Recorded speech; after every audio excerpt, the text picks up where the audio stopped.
Have you ever daydreamed what it would be like to travel for a living or to have a side hustle that allows you to truly focus on what you're passionate about in life? Today, we're talking to Mark Walters, who has created multiple side hustles that allow him and his family to travel up to 8 months of the year.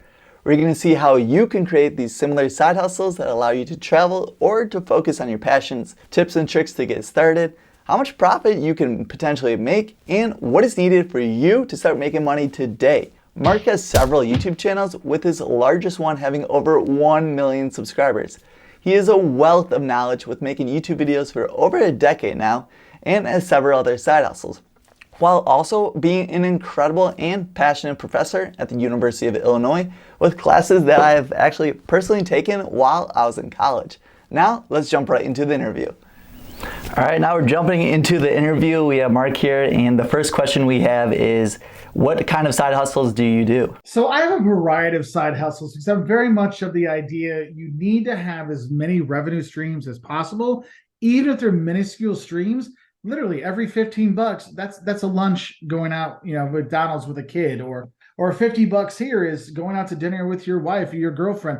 $150, hey, guess what? You're filling up your grocery bill. You're paying for these things. So we try to do a lot. So we actually have 2 blogs that are monetized, we make money on. We have 4 YouTube channels we make money off of. We also have membership things like Patreon. We do memberships on YouTube. We have also, I do training programs for businesses and organizations that we do. So there's quite a few things out there that, I'm sure some more will come up to me as we go along. Affiliate marketing, we have as many things as we can. But the thing is like sometimes they get a little overwhelming. So it's like you need to focus on 1 or 2 more than the others before, and then once those get settled, then try to build up some of these other smaller ones. Because sometimes the ones that you think aren't going to be much at all might be the one that brings in the most money, like per at transaction. So yeah, so there's a few things we have going on. Yeah, it's exciting. It sounds like you got quite a bit on your plate. Now, are all these different side hustles associated with traveling, or are they all different types of categories? So there's 2 main categories we have. Like there's our Walter's World Travel channel, which we're about 1 million subscribers at the time, 220 million views on YouTube. That's the main one. Like that's the one that pays my mortgage, pays for my kids to go to school. I don't dress very nice, but if any of my family wants to have nice stuff, like we're doing okay with that. That's the main one. But the travel one there, but we actually have a couple side travel ones that are smaller things. Like, you saw the vertical videos on TikTok, Instagram, YouTube. We have those channels as well that we do the vertical videos. They don't make anywhere near the money that like the main channel does. But again, it's a side revenue. We're repurposing our content to put it on other platforms that brings in more money to help us pay for the travels. Because I wish I had a YouTube channel or 2 where it wasn't us having to go everywhere and spend so much money to actually go and film and do things. Versus like if I could just sit in my office and talk here, oh my gosh, it'd be so much nicer. But the travel one is the main one, and so there's some travel stuff. So when we also have a food channel where we do stuff, and that's more actually like food from around the world, food from when you're going to travel. So it kind of relates to that. But we found that on our main travel channel, our food videos that used to do very well had really died off. Because YouTube would really put us in, you are mostly, if we do a Europe travel video, it does great. If we do anything else, it doesn't do as well. Like the algorithm kind of stuff doesn't really fit. So we started a new channel just on food. And that one's like, we know it takes time. Remember, side hustles, you're not making the millions, you're not making the thousands, you're not making the hundreds the first year. It's little by little. So right now we're developing that one. And that one, the trajectory is going very well. Like I could see it in probably another couple of years. That will be another paying for a mortgage, paying for the kids kind of thing. Both my kids will be in college then. So, hey, that's kind of helpful. So we have some food stuff we do. And then we actually have a channel that doesn't get a ton of views, but gives me a lot of influence and connections with important people. And that's my Professor Walters channel. And on there, I've done my courses I teach at the University of Illinois, Gies College of Business. I actually have divided up about 5-minute long videos, right? And so students can watch, instead of sitting through like a 2-hour-long lecture, like some poor students we know had to sit through, you can actually watch it in like 5-minute bites from different places around the world when we travel. So they can do that. And on there, I have other things like I'll do, social media marketing training videos for people and other things to kind of make it more of a edutainment kind of thing, but it really focuses on business education. So there's that channel, and that channel actually brings in a good amount of money, but not from the viewership. From the viewership, that channel only makes about 500. I mean, a really good month, it makes like $1,000 a month. An average month, maybe $500-600 a month. But it doesn't get a lot of views. But what it does is it actually gets me seen in front of professors and professionals, and then they hire me to develop education programs for their businesses. So if you're a Canadian business, you can go to the trade office and ask them, hey, I want to do social media in the US. What can we do? Oh, there's actually a travel social media 101 course we developed for them. And so that was a nice little income stream. We have a few of those every year, which is nice to do. And it makes a nice little side income coming in. And it's weird because we have a channel that only has like 25,000 subscribers, makes way more money on these side hustles from that than our million sub channel brings in these other kind of things. So there's those kind of there. So it's like travel, education, food are the three main ones.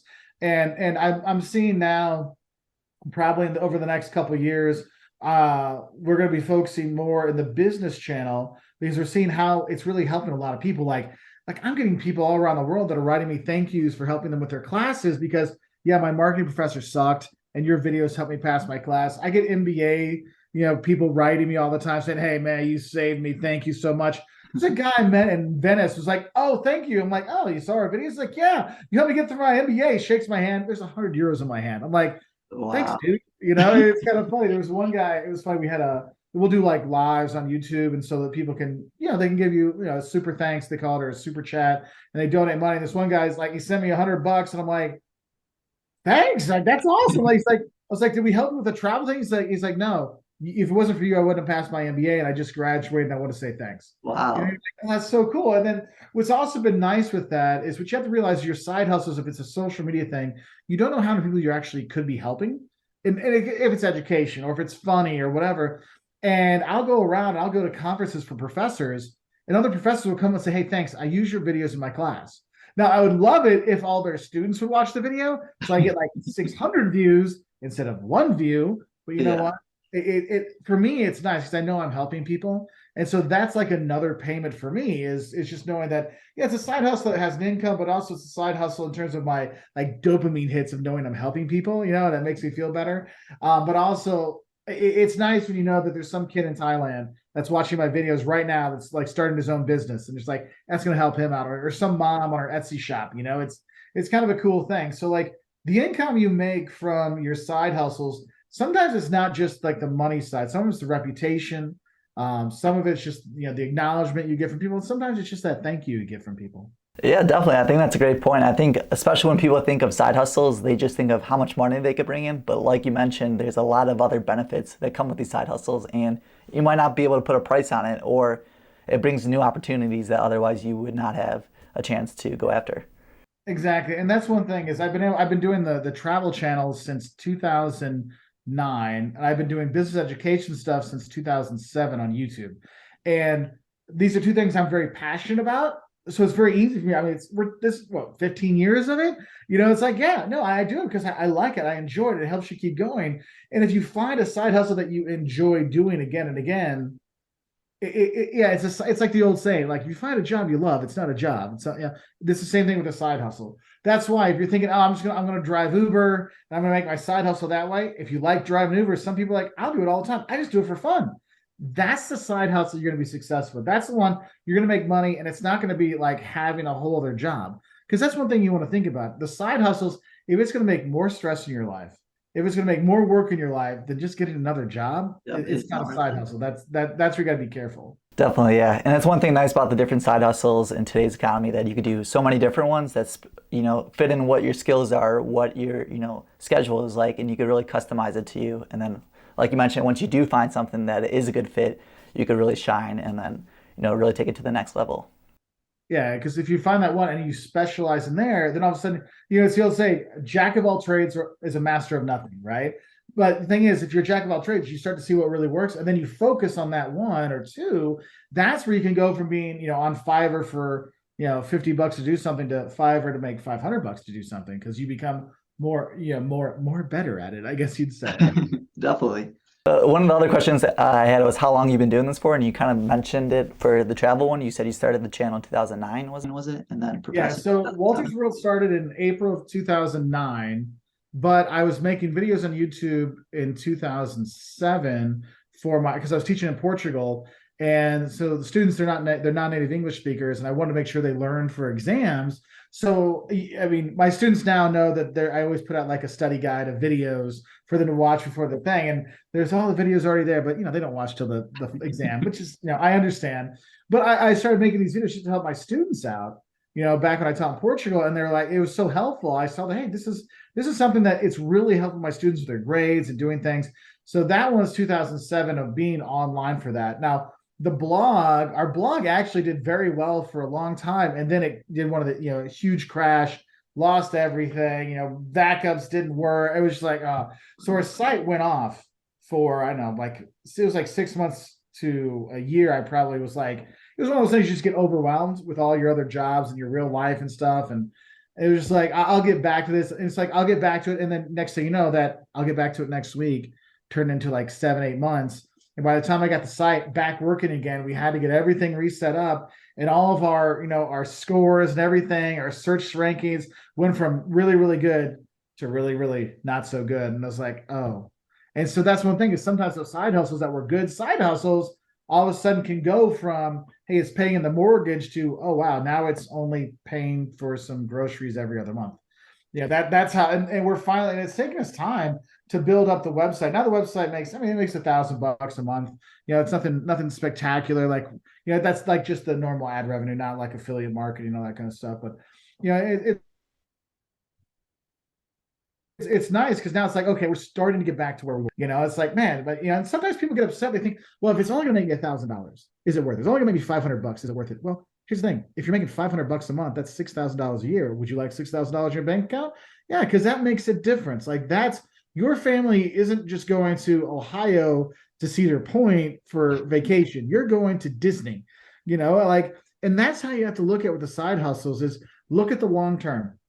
I've some people I know, their side hustle, all they do is they do Uber on a university campus the first like 2.5 months of class, because they know when it first starts, the money flows freely in September and October, but by November they know it ends, because parents, the first, you think about it, the bill that comes in September is when you first went to college, so only has maybe a week or so on that. They don't notice that, and then the September bill comes in October. And like, whoa, why is there like $700 of Uber charge? No, you can walk on campus. And literally the Uber drivers see that when it hits November, students, you think, oh, it's getting cold, they're going to use it more. No, the students stop because their parents are like, no, no more. So as a buddy of mine, he literally only drives for 2.5 months every year. And it pays off my credit cards. He sends his kid to a private school here in Champaign because that pays for it. From the 2 months of Uber. Wow. Yeah, that's very impressive. He does it for 2.5 months. He's got a normal job, and he saves up his vacation time so he can do that. And so he knows he'll just drive from one end of the quad to the other. He's like, look, it's like, at the time, last time I talked to him was like, like $5 or $10 for just that. I'm like, it's like 3 blocks, 4 blocks. He's like, yeah.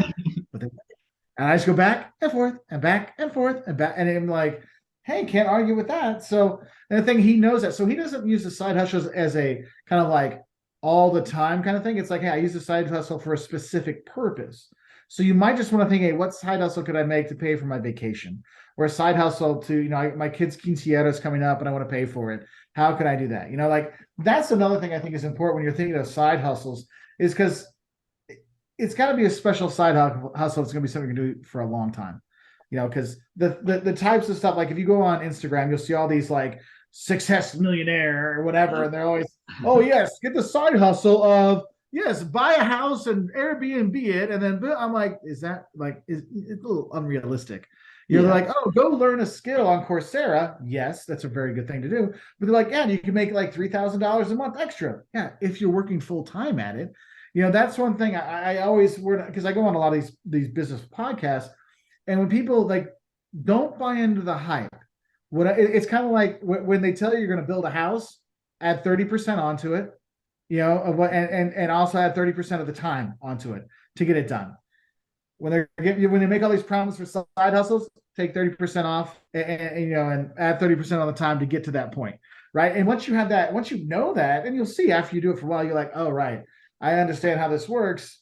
It's a little bit better. That's one thing I get really frustrated with people. Like, I'm just going to side hustle everything. I'm like, you might be better off if you do 4 side hustles that make you work for 80 hours a week. Why don't you just get like a normal job that pays you 45 hours, 40 hours a week, or 50 hours a week that will pay almost the same, and then you have 30 hours for yourself.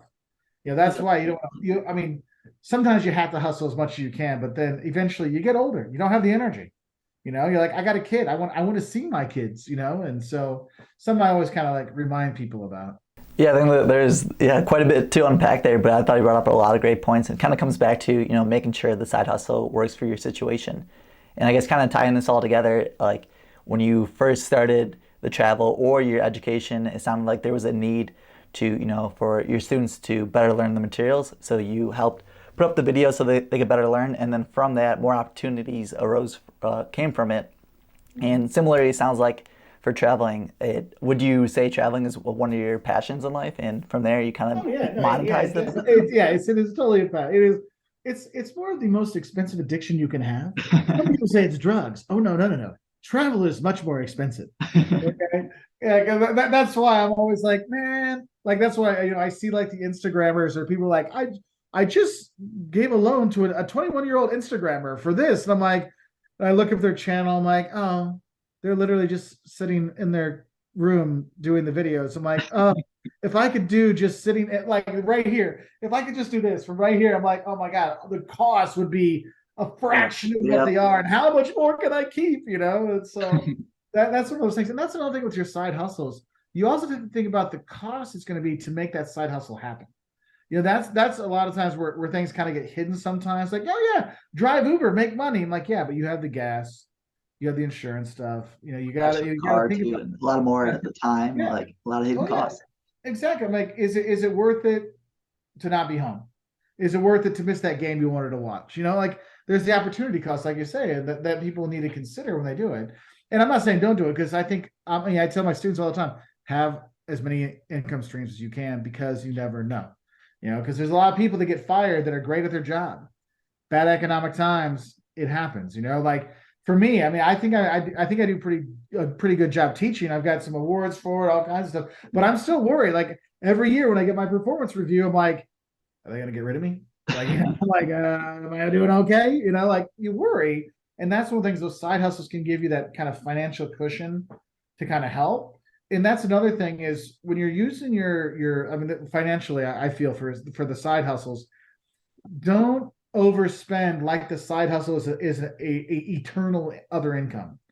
It's like, because it can be like this, and the government says Uber can't work anymore. Mm-hmm. There's places where that there is literally laws say, no, only Uber, or only taxis, no Ubers.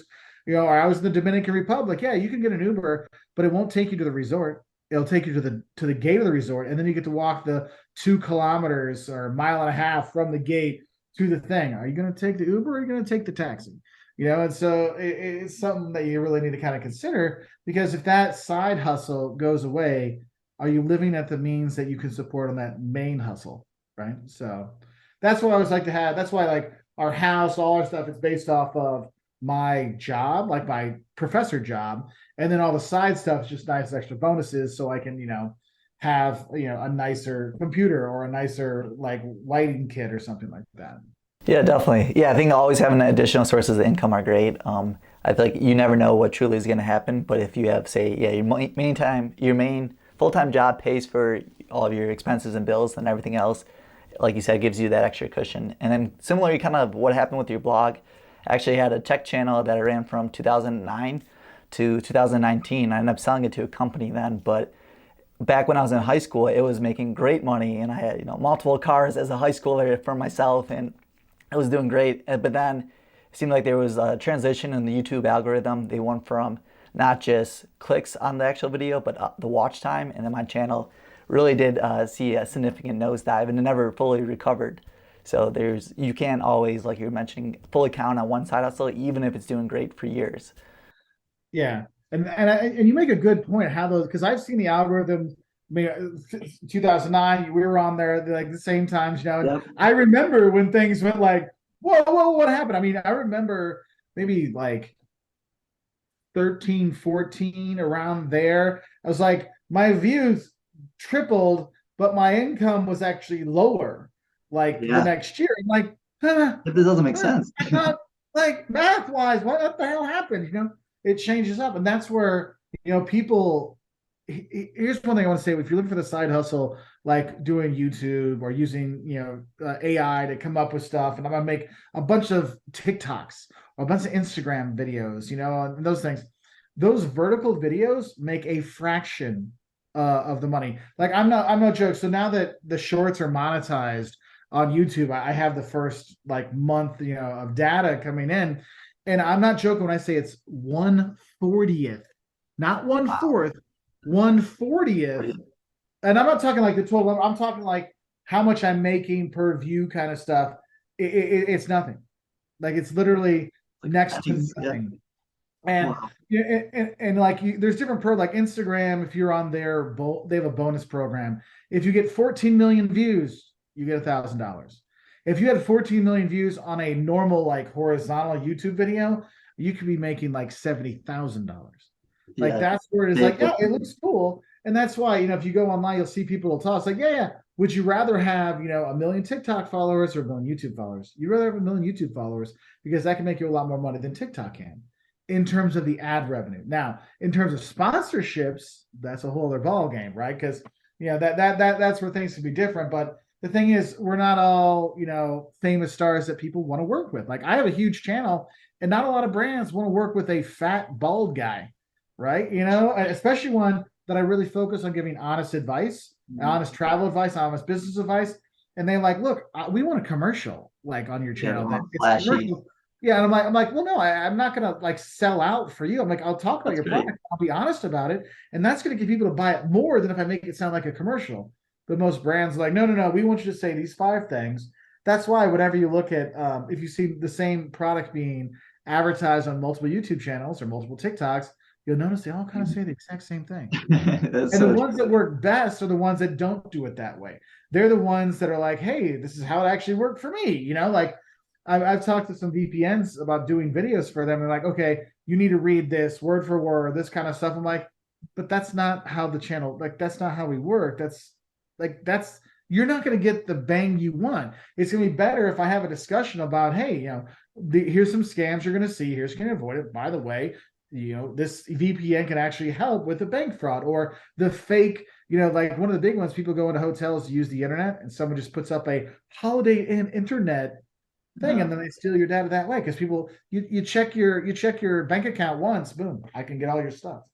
yeah, it's crazy. And I think to kind of add to that too is your subscribers and your fans are going to know whether it's like you're reading a script or if you're being your genuine self. And I think they can tell the difference between those. So you might end up actually hurting yourself in the long term if you're, saying exactly what an advertiser wants you to just for some money. Yeah. And it's funny because you can look in that, and that's one thing, analytics are great because you actually look and see. And because I've done some, and it's literally like the watch time's here, and then it drops, and then it comes back like afterwards. They know to skip. Oh yeah, it was. Have you ever seen that? Skip 60 seconds because it's usually a 60 to 90 second like spot in the first 5 minutes comes in, you're like click, and you just that's how it is. Yep, yep, I agree. So, It's like it would be better if you had like if you let me do it like over four 15-second parts throughout the video. That's going to be more helpful. yeah, and especially that you know your audience better than anyone else does. So some company that comes in and tells you what to say, like they're not going to have a better conversion rate than you are. So No, no. But I understand why they do that because they want to control the narrative. They want to control what's being said so no one's saying the wrong things. So yeah, I think it makes sense.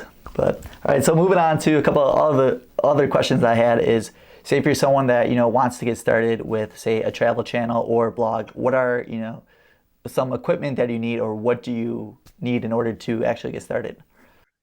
well, actually, if you're gonna do it, if you're gonna make YouTube videos or a blog, you already have what you need. Your phone records just fine. If you have a phone that's been made in the last literally 5 years from an iPhone 10 on, it's gonna film in 1080. You're good to go. Like that's one thing people like hold back. I need to have a good setup. Man, I used to literally put a Nikon Coolpix on a rock and film it. and I got almost 1 million subscribers, 220 million views, a rock straight up. Yeah, now I have a nicer camera or whatever, but that's where it started, and it's okay. Just start with that. And some people like one of the big mistakes I think people make when they're making blogs or YouTube videos or whatever, they're like, I have to be perfect. No, your first 100 videos are going to suck. And then like this is one you'll hear a lot of YouTubers say this. First 100 suck. The next 100 sucks as well, but they suck less.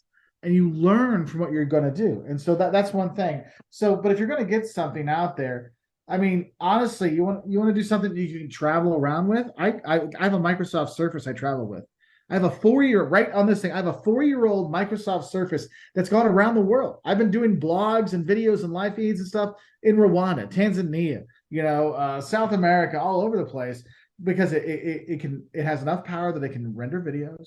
It has all the stuff I need, and the camera is actually decent. I'm filming it on this one right now. Whereas I have a really nice Dell, that's like 4 times the price of this, that when I do like really big 4K videos. Like this thing can't handle the 4K videos, but that one can. But that one, it's got like a 720p camera. You're like, it's a 2022. Yeah. Why would you have a better camera and a nice computer? It's weird how that works. So don't freak out about that. You don't have to pay money for it. Also, video editing software. If you have a Mac, iMovie already comes included. Works great. Don't need to do anything else.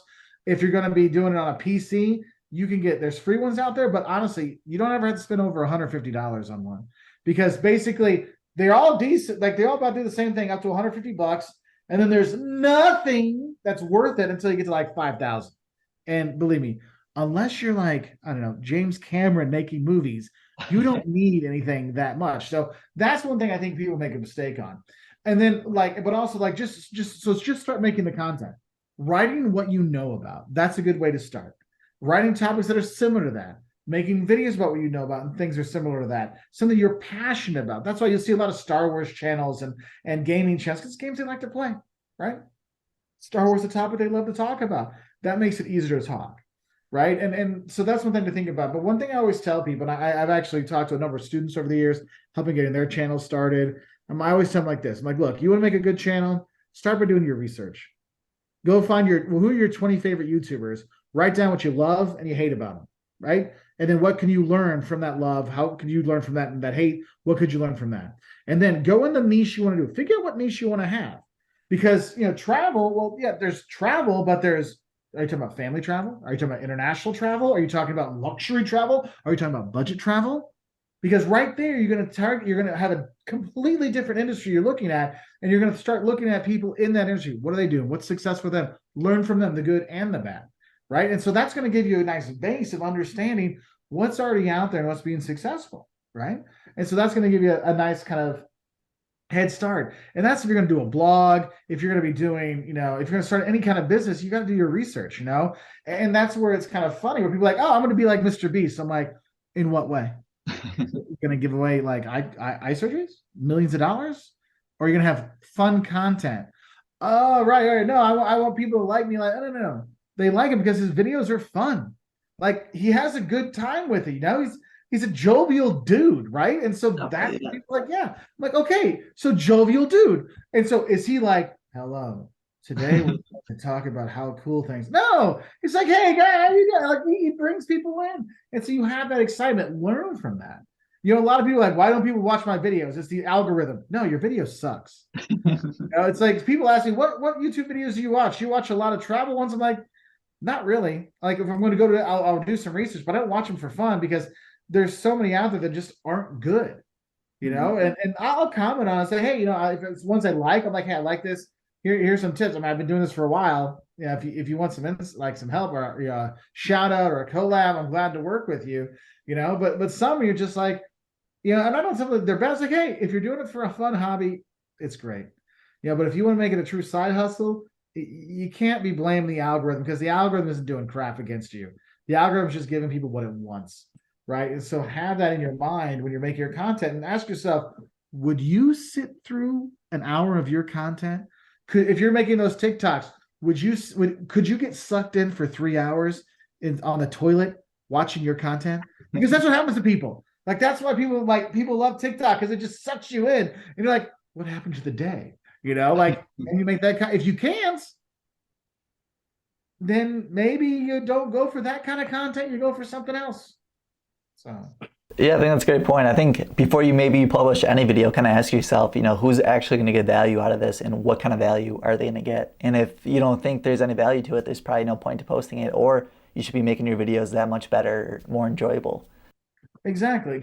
And here's another thing is sometimes you see people that literally just they copycat off other people's stuff. And Mhm. here's the thing, like, my students hear me say this quite often. No one goes to McDonald's too. They go to McDonald's or they go to Culver's or they go to Hardy. They go to a different restaurant. They want something else. If they want a Big Mac, they're going to McDonald's. They're not going to get the Big King at Burger King because they want a Big Mac. They're going to go to McDonald's. So you need That's to a good make sure you have your kind of angle that's going to be a little bit different. And you'll see, like I see that in a lot of the Star Wars content, there's a different angle. Like one, his whole thing is about I'm from the clones perspective and I'm all about the Republic. So the prequels are the best ever, and that's his perspective. There's another one. He's like, no, it's all about positivity. And because there's so many people that go negative about different Star Wars things, he's like, no, all we do is positive. Right. And you find, I think, like mine is all about honest travel advice. So I'm not going to fluff it up. I'm not going to like sell you out some crappy vacation because they gave me free beer at the bar. Like I know travel people that literally like I'll write a great blog for you if you give me dinner for free. Oh Yeah, I'm wow. like their food sucks. You're gonna make. I mean, that's actually one of the ways I actually started Walter's World because I was so upset about a guidebook that made this town sound fantastic and it was total garbage. And I remember thinking of my friends because I was like in my late 20s. I was thinking about my friends who had like 10 days of vacation. I'm like, wait, you read this guidebook and you come here because it sounds so good, and then you waste 20% of your vacation because you have 2 days Yeah, out I'm of so sad. because of this. I'm like, this is BS. This is not. It's not right. And that's where really the Walters World Honest Travel stuff really came from. It's just like I'm tired of people getting ripped off.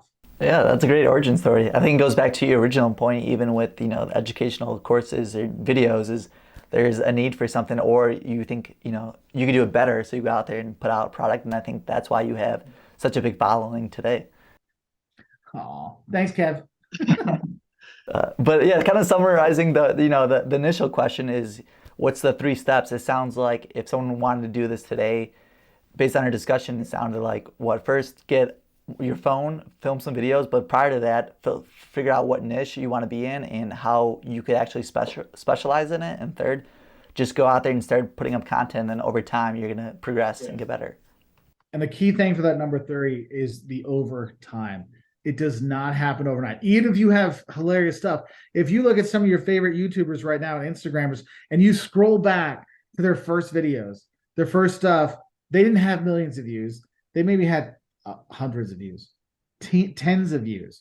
Like, wait, now they have millions. Why don't people don't go back and watch content from 5 years ago? They don't see that. It's like when if you ever look on Instagram, like, oh, what were they before they were famous? And you see them in like AT&T commercials or Depends commercials or whatever. Like, oh, here they were as a diaper baby. You're like, oh yeah, I didn't know that. Yeah, because it was not when they were at their best.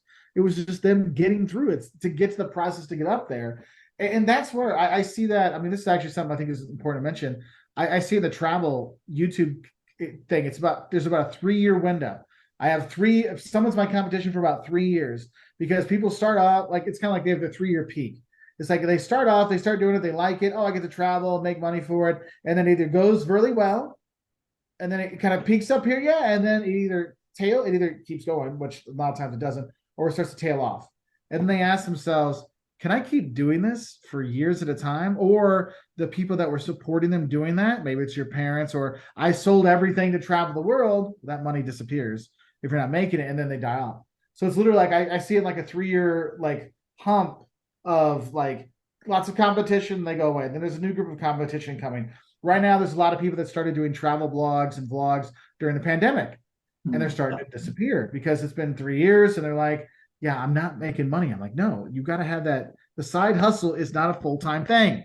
So Yeah, I think that's a great mindset to have, especially when you're starting any new side hustle. I know when I started my YouTube channel 2009, I think it was like 2 or 3 years that I was actually making like decent money, like as much as, my friends working part-time, but people only saw, after 5, 6 years in that, oh, like he's able to pay for trips or has cars, like that seems like such an easy side hustle, but they didn't see, the hours you spend every week that you publish a video you think it's gonna do great and it gets like 10 views. Like no one ever sees Yeah. that.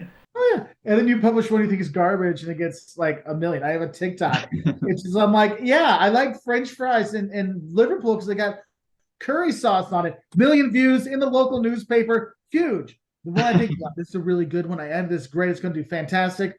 250 views. I'm like, what? Like, dude, that's why you can't get upset about some of these things, like the algorithm, whatever. It's a crazy world. You can just try your best and do your best at it. Yep. Yeah. Yeah. I think that's a great mindset to have. What about, is there anything you wish you would have known now before you were to get started with your travel content? Yes. So especially like for video content, editing takes up so much time. Like I lost years of my life editing. It would be like I would put the kids down to bed at like 8 o'clock, and then I would edit from 8:05 until midnight every night, trying to Wow. put videos together. And it took me a while to let go. Like I will say this: if you're going to do YouTube, find an editor that'll edit your stuff for you. They will make it look so much better than you can. Yes, it won't be 100% exactly what you want, but it'll be close enough. And people who go through so much content, it doesn't matter. It doesn't have to be 100%. If it's 80, 90% of the way there, it'll be okay. If there's ones that are really important to you, yes, then put the effort in to do the 100%. But some of the other ones, like get the main thing there, because giving yourself that time back gives you time to develop better scripts, do more research kind of stuff. So that's one thing is I would have got myself into having editors earlier. And then the thing is I actually had an editing team that like I only had them cut, like I filmed a video in one go. And then what they would do is they would chop out the missteps, and that 20-minute video would go down to like 12 minutes. And they'd send it back to me. And then I would do the text and the beat, like the background video and stuff and sound. I would do all that on my own. Like, but it took me years to be able to let them just to cut that out. And then I had these people for 2 years before I let them start to edit the videos and put the stuff in. Oh, wow. And that took time to be like, it was like letting go of your child. And I really wish I would have done it earlier because I would have had so much more free time. And here's another thing. If you're working with freelancers, don't be afraid to leave. Like the first video editing company I used, they did 999 videos for me. Wow. Of which probably 800 were like just the chop up jobs, not the like, but just cutting it down. I did the rest. And the last 6 months I was with them, their quality dropped like a rock. They raised their price. Instead of getting videos back in 3 days, it was 5 days. And I'm like, wait, so you're raising me like a 40% price cut or what increase, and you're only going to be like 4 videos a month? Forget it. Like, don't feel bad about moving on. There's so many more people out there. And I actually moved on to another firm who does way better job. And I'm like, I really wish I would have moved earlier. So that's one thing. And if you're going to work with any freelancers, you got to communicate with them. Don't be upset with them if you don't tell them what you want. Like I always feel bad. I'm like, yeah, I don't like the logo here. Could you change? I'm sorry. And like one of my editors, like, look, if you don't tell me, I don't know. So that's when I'm like, hey, okay, have this, do this. Sometimes it's as simple as please don't use white letters with a red like background dropout because it fades out. No one can see it. Oh, okay. Well, yeah, it looks cool on your computer, but here's the thing is it's for TikTok, which people only watch on their phone, and then it's too small and they can't read it. Oh, right. I'm like, yeah. So you got to be open with those things. Yeah, definitely. And then yeah, kind of talking about, having an editor, I think it's always key for whatever side hustle you do is look for ways to save time. And I feel like every content creator goes through the same cycle as they spend years editing their own content. Even for my tech channel, for all 9, 10 years, I edited all 400 of my videos, but it wasn't until recently with my finance. What'd you say? I said, God bless you. Yeah, it took up so much time, but that was the most time consuming way. And it wasn't until the last year or so that I have an editor for my financial videos, and it saves so much time. And like you said, I could focus on, reaching out to other people, coming up with better content videos, and it just frees up all this time where I could better utilize it somewhere else. Yeah, because that's just it. Because then all of a sudden you can make more money off the side hustle because you're doing a better job with it. Definitely, yeah. And it's a lot easier to scale too. If you only have one person, you could only do so many videos, where now someone else is doing that.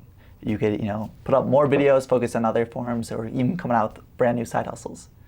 Yeah, I mean, that's why now we have the main Walters World channel. We got Walters World Shorts, which is what the Instagram, TikTok vertical videos are. Walters World Eats for food. Professor Walters for the business channel. My son Liam has a channel. And then we have like a Christmas channel and another channel that's more like we show just like, here's us walking around town, not talking, just so people can see what a town's like. So we have all these different things, which I never could have done before if I was doing it all on my own. And now I can because, yeah, I have the stuff like, let's put these together. Some of the stuff I still do all on my own, but it's more like, oh, this is kind of fun for me. I'll do that. But the rest, y'all take care. It's fine. Definitely, yeah.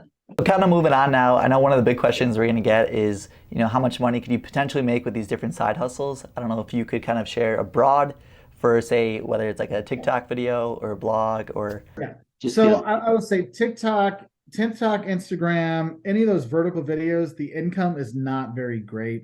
Like I was saying before, 14 million views on Instagram will make you about $1,000 in revenue from Instagram on their ads. Whereas if you have long form videos that are like the horizontal traditional kind of videos, that could be up to $70,000 for that many views, And there's a website called socialblade.com that'll give you an idea what people can make. But that thing doesn't take into the sponsorships you can do. Affiliate marketing is a big one. So if you're talking about products, like I'm sure on your tech one, if you talk about a tech product, you just put that Amazon link below, 1 to 3% of the sales. Hey, now you got a fourth car, it adds up pretty quickly. But no, like for example, some of our side things, it doesn't make very much. Like we have a Patreon. We don't have a ton of patrons on there, but there's a core group that we talk to. We have a Facebook group we're working with them. Yeah, it's like $500 a month that comes in, but that's $6,000. That paid for my new camera and my new computer this year, right? And so like, hey, that makes a difference, Some of our smaller channels, like the Professor Walters channel, I mean, it gets about, I don't know, like 50 to 75,000 views a month. It makes like $500 on ad revenue. Not bad. The Shorts channel has the same number of views. It makes $15. Wow. So, yeah. So there's some of those ones there, but like you got a bigger channel. I mean, if you're looking at, you're thinking that you're going to put the time in, you get up to like 3 million views, 4 million views a month. That's $20,000 of AdSense revenue coming in. And that's not you having to figure out how to put an ad in or you trying to do a sponsorship deal. You can just like sit back and YouTube takes care of it for you. And that's the thing is like, if you're online trying to think about where the big money is more in those sponsorships and those affiliate marketing, but sometimes I don't have time for another side hustle managing all those things. Like for me, I don't have the time to manage that. But I can make the videos and then YouTube takes care of the ads. Thank you very much. Mediavine runs my ads on my websites. Thank you very much. Mediavine, they do it all for me. They put it on there and I just get a check, direct deposit. So that's kind of a nice thing there. So it's a very wide range, but the thing is, it takes time to get to these points. Definitely, yeah. There's a bunch of great information there, but yeah, I think it goes back to having multiple streams of income. You can't always rely on one, and also having that long-term approach. With now, maybe one of these incomes is only $15, but who's to say that won't be $1,500 per month in the future if you keep working at it? Oh yeah, I still remember we have when I got our second channel monetized. I remember. Excuse me, I have a video out showing Jocelyn how much we made the first day. It was like $2. But I'm like, you know what? The first day we had Walters World, we made 75 cents. And now look at it now. It pays my kids' college. I'm like, it starts with that. That's why you see those old school movies like our first dollar we ever made. Yeah, that was the first $1. And now we make a lot more dollars, right? So just remember that. Don't get discouraged by that. Oh, it's 15 cents is all we made today. Yeah. They won't pay you a check. They won't send you a check for 15 cents. Sometimes it's like $100. So it might take a few months before you even get any money from them. So definitely just be aware of that. What other perks come with the side hustle? So if you get any places comp for traveling, any other benefits for traveling, and I guess other non-tangible items too. Yeah. So if I look at like other perks that are out there with all the YouTube and everything, I mean, the travels I've been able to do has been fun because I got to see the world, got to take my kids around the world, my wife, my family. Like that's been a really fun thing. But one of the really cool perks for me as a professor is I'm not one of those like writes research papers that people never read, but whatever. Like that's not how I do. I love teaching, right? And so one of my favorite perks when I go to these like professor meetings around the world, these conferences, other professors come up to me and say, "Hey, thanks for your videos. I didn't know how to teach the subject. My students got lost. I use your videos in my class. Thank you so much for that." I'm like, well, it's kind of cool to know that there's, world-renowned professors that know me because of the videos I made for teaching, it helps them. So that's been kind of cool. It's made some for awkward moments with some professors I do know that are like, they publish a lot and they're like, why don't people know me? I'm like, because they only see your name on a piece of paper. They don't know what you look like. And I'm in a video form, and that's what I focus on. So that's been kind of an interesting thing. Other perks out there, I get to talk to cool people like you. Like that's sort of like things that it's nice. I get to go places and meet other people, and sometimes it's weird because like our channels, we're almost at 1 million subs, and so like people are like, oh, you're the OG of travel on YouTube. You've been doing it for so long. I'm like, yeah, like our views show that we're OG. Our subscribers are like quite there. Because I look at other people, I'm like, wow, we should have like 3 or 4 million subs. I'm like, why did we never get the subs? But also I know that like we don't do the subs because people watch a travel video for a destination they're going to go to, not for, like, because ours are how to help you travel, not watch me travel and do backflips off of a cliff stuff. I understand I'm not going to get as many subscribers, but it's kind of funny to see that. I mean, just the people that come up randomly and say hi. Like, I was in the Dominican Republic this last weekend, and we had 4 or 5 people every day at the all-inclusive we were out just coming like, hey, I love your videos, thanks. I'm like, oh, That's so thanks. cool. Someone came up to talk more.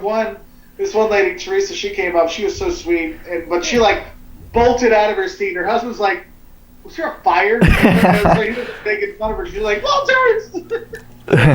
So it's kind of a fun little bonus thing there with that. So those are some of the non-financial perks that are pretty nice. Yeah, that's awesome. I feel like especially getting recognized, it kind of just, brings full circle that you're actually helping real people out in the world with different services and info. That's one of the things, like, I think that's a perk in and of itself, is just knowing that you're helping people. Yeah, with your completely finance stuff, like, that's helping people that you might not think is a big deal, but like that little like seed you planted about financial literacy or side hustles might make the difference for them, that they can go to college, or their kids can, or they can buy a house, or they can pay off their loans they never thought they could pay off. I mean, we don't know how that butterfly effect is, and so it's kind of cool when you see some of those little butterfly effects come back, and they're like, hey, thanks. Yeah, that's so true. What about for some of the other perks when it comes to like the travel channel? Do you get like, say, free hotel stays? I think that's one thing people always advertise on like Instagram and TikTok. Is that real? Yeah, so we don't do that. Okay. I don't do that. Like I get really uncomfortable. I'll be out and I'll meet other like Instagrammers or influencers, and they straight up go, I have X many followers, you should give me free stuff. And I'm like, no. Like, for me, I'm like, look, I'm paying my money for this because those people need to pay their bills.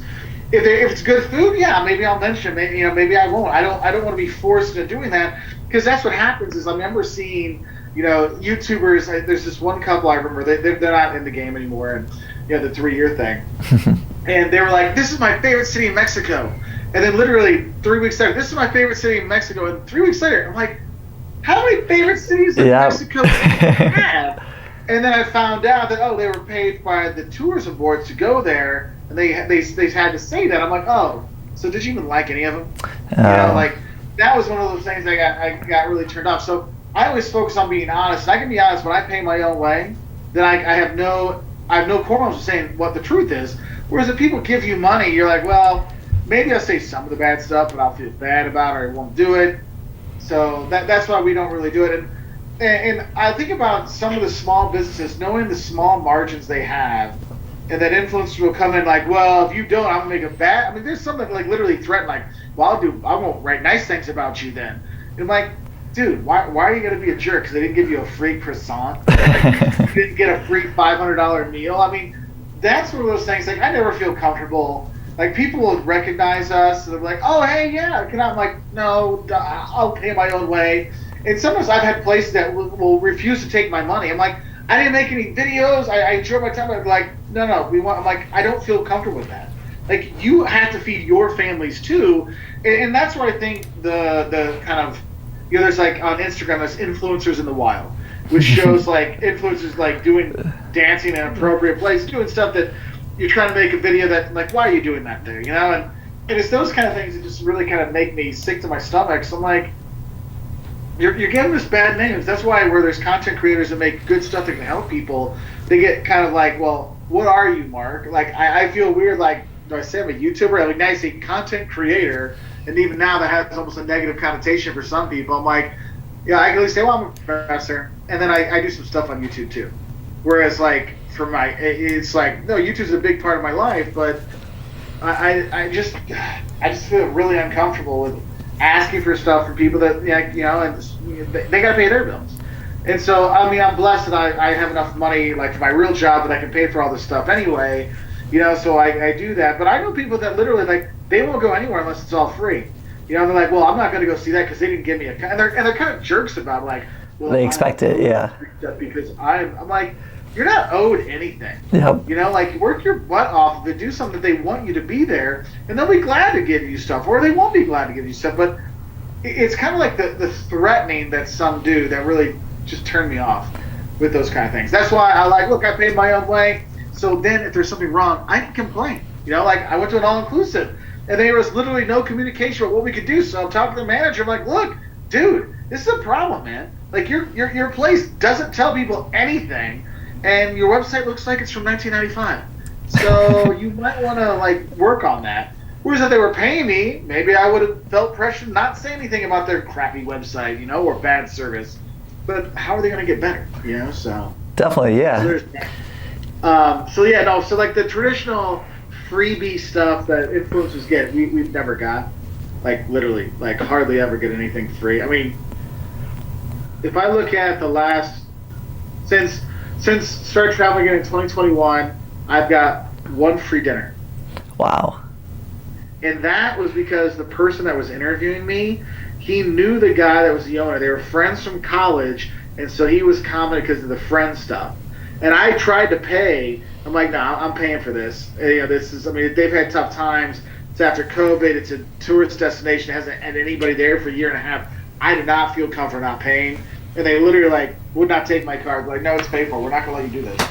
And I felt horrible for them, And so, but I know there's, I mean, it's one of those things I get kind of sad sometimes when I think about it, because I'm like, wow, how much money did I leave on the table, or did I spend? I could have to pay for my kid's school or whatever. And I'm like, but that's also the same thing. There's how many of those people, like, if I would have done that, they wouldn't be able to pay for their kids' dinner that night, So definitely. That gets me those things there. And I think it talks a lot about your character, but also it goes back to that long-term vision. I feel like kind of we discussed previously, viewers can see through that, whether it's something you're just kind of hyping it up because you're getting it for free, and then if you do it over and over again, people actually go there and they have an awful experience.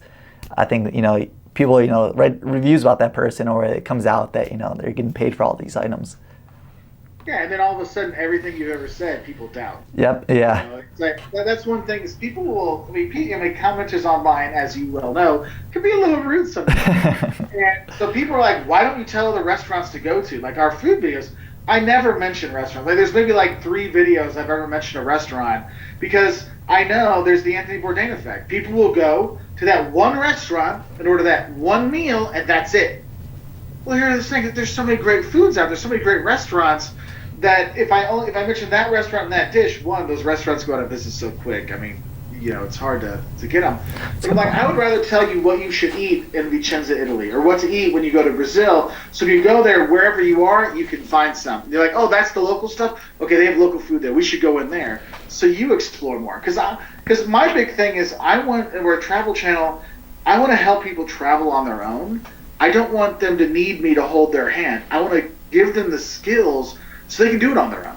Right? They can find the restaurants, they can find the hotels, they can know when it's a scam or a ripoff, they can do it on their own. That's what I want them to be able to do. It's kind of like a parent. Like, you want to get your kid prepared so they can go off and do it on their own. And with our travel stuff, I want to prepare people to travel on their own.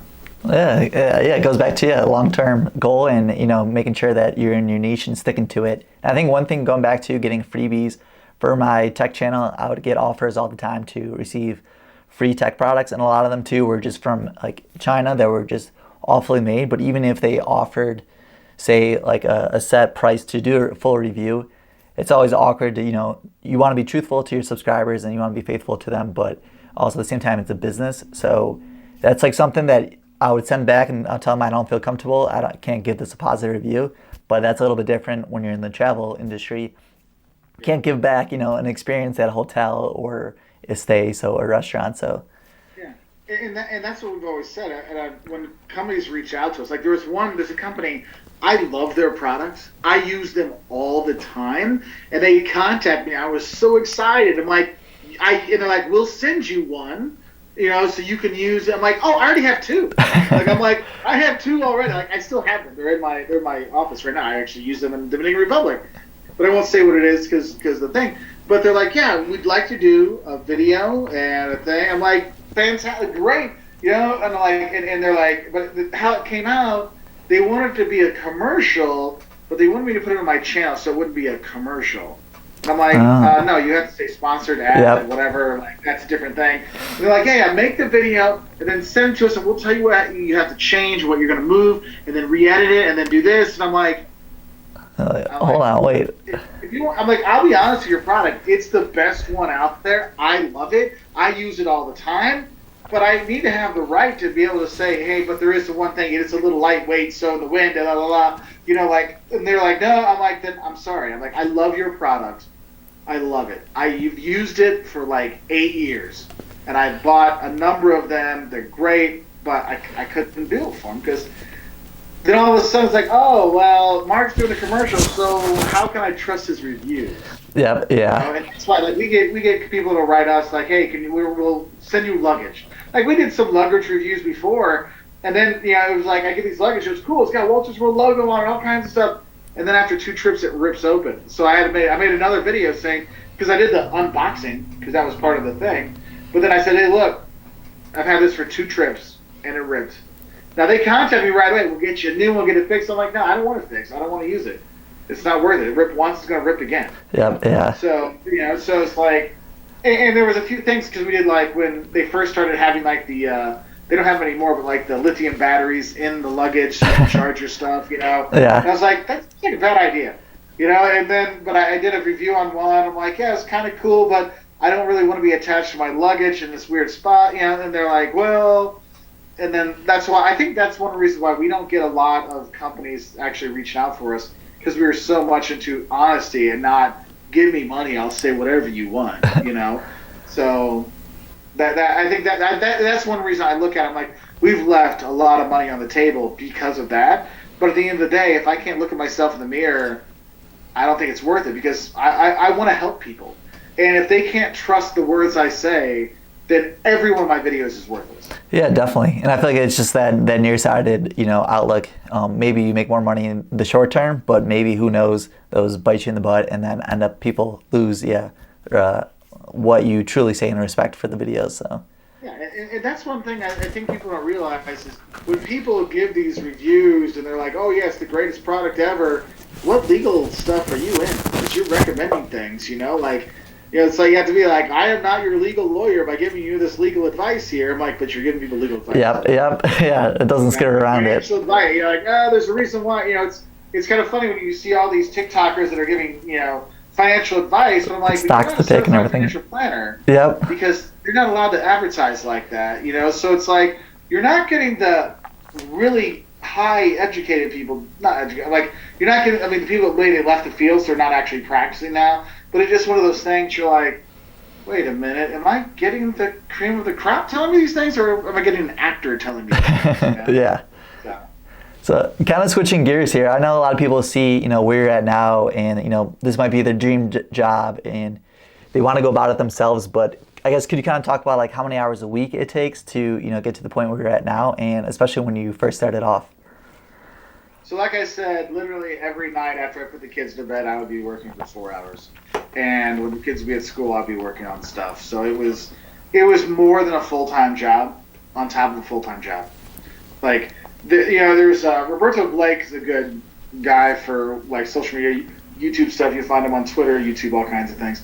And he was saying, it's like, you don't see a lot of people get 1 million subs when they're over 30. Because you really need to work a lot and have the hustle and go that you have in your 20s. Because once you get to your 30s, you got the mortgage, you got the kids, you got all these other things that you got to deal with that you don't have the time, you don't have the energy to do that. And you have to realize these online hustles, if you're going to be big Instagram or YouTube or whatever, it takes up a lot of time. Like, it's a full-time job. Like, for me, I love doing it. It's my hobby. You know, that's the thing. Like some people, they love to golf. I have friends that golf like 5 times a week. Yeah, my hobby is making YouTube videos and doing travel stuff. So I'm lucky in that way that my way to relax is actually making these videos as opposed to making it feel like work. Because otherwise, I mean, I don't know what I do. I mean, if I wasn't making these videos, I'm like, I've got an extra 20 hours a week, 30 hours a week I could be doing something with, but I'm like, idle hands, devil's hands, let's put it to use. Yeah, and yeah, I kind of have the same way when I describe YouTube to any of my friends, because since I've been doing it, as a long time like yourself, I feel like at that point it has to become more than just, oh, I want to make money with it, or it has to be a bigger picture goal for that. It's something that, I'm passionate about, like yourself when you mention it. And I think that helps you stick around with a side hustle longer for the 2 or 3 years that it takes to build something up that you're not making any money. So I think that's a great point. And I think that's another thing people need to understand is like the different types of side hustles to how it fits into your life. Because there's a side hustle that works when you're 25. There's a different side hustle that might work at 45. Definitely. With time and money and what you're really going for. So be open to different kinds of things and know that sometimes it's okay to say, you know what, this side hustle doesn't work anymore. Just like some YouTube channels I ended up stopped working on because I'm like, look, it's not working. Like right now I'm testing out a channel, see how it's going. I'm giving it through the summer. If it shows life like the other channels started to, we'll keep with it. But if not, I'm like, look, I got to put my energy someplace else. Definitely, yeah, and it just goes back to trial and error and then just learning from those. So last 2 questions I have here is, we kind of like touched on it, but who would you like not recommend trying these different side hustles? Who would I recommend not to do that? Yes, yeah. So like people, like like what type of people and like if you're already working 100-hour a week kind of job, you don't have a time for it. Like you have to have the time to do it. Because here's the thing: if you're gonna make an extra $500 a month, is it worth it to hurt your health? Not have time with your family. Because your kids don't those little kid years go away. The next thing you know, they're teenagers and they're not hanging out with you anymore. Like it's easier. I'll be honest. It's easier for me now to work on the videos and do stuff because my kids. I have a 16-year-old and 11-year-old. They do their own things. So like it's not like they want to be a daddy all the time. Whereas when they were babies, it was like, oh, I want to be there with them. I remember like I'd hold them like Liam. I'd hold Liam and to be editing. Just like put him with little baby Bjorn in the front, but or there's one like his first video was like this video on Cadiz, Spain, and he's just in front of me in his little baby carrier, so. Okay, yeah, I think that makes a lot of sense. It's on a rock on a wall in Spain. Like, that's right. But yeah, it comes down to making sure that you have the time and energy to devote to it. I feel like if you only put the bare minimum, you're not going to get any growth, and then eventually you probably just give up and then say the side hustle doesn't work. And that's why, looking at yourself, do you have the time to do it? Because if you don't have the time to do it, you're better off working some other way, like looking at something else. Maybe just go into invest to do more passive income stuff like that. Cut out, start putting $50 away a week or $50 away a month, instead of trying to work that way versus, okay, I'm going to take up all of my free time, and then your health and your sanity starts hurting. So that's one thing.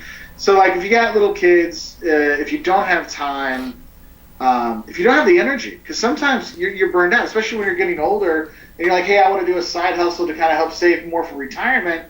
Do you have the energy to do the side hustle?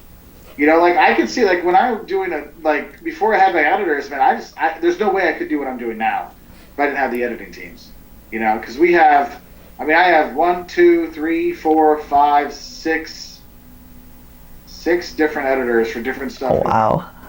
Yeah, and it's just like, I have one that's doing just taking our old videos and chopping them up to make them the vertical videos. There's I think 2 people are doing that. I hired a company, so there's probably 2 people.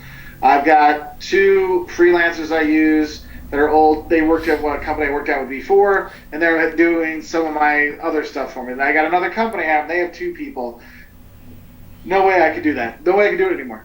There's like if it was just me, it was like because I've had 2 videos out every week on the main channel since middle of 2014. Wow. That's impressive. Every Wednesday, every Saturday, never missed one. And there's no way in hell I could be doing that with all these channels if I didn't have the editing teams to help out. So Yeah, that's very impressive for that many years, twice a week, and then also having a full-time job, family, traveling. That's pretty incredible. I feel like it just shows that you really have to set up systems and processes in order to be efficient as possible. oh yeah, right there with you. Exactly. And then just kind of wrapping everything up. Do you have any final tips for anyone who's looking to get started with travel side hustles? Okay, so if you're going to do the travel stuff, try to find your own voice, because everyone's gone to this. Everybody goes to the same destinations because there's a finite number of destinations to go to in the world. Find your take on it. Find your voice. Don't try to be somebody else's thing. Find your own and explore it. And the thing is like some travel stuff doesn't do a lot. Like, since our videos are more like helping you to go enjoy that destination, not look at me have fun at that destination. Because the look at me have fun at that destination, that's more like a TV show. They get a lot more views.